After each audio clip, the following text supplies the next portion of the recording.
We first started writing together when we were part of a punk band. Yeah, Young Cole. Yeah, and then we changed the name to Slab Jacqui. Yeah, then Torn Scrotum. And then we split.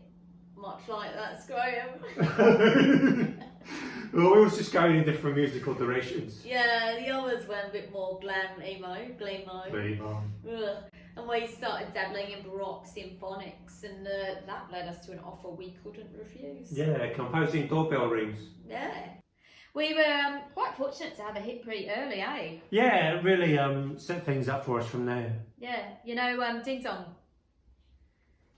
Ding dong. Ding dong. Yeah, that was us. Yeah.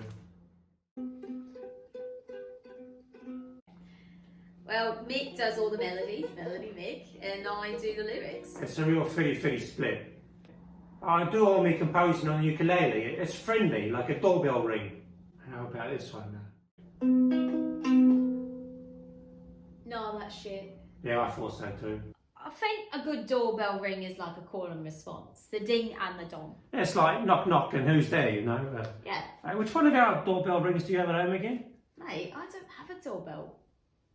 I don't like visitors. Oh.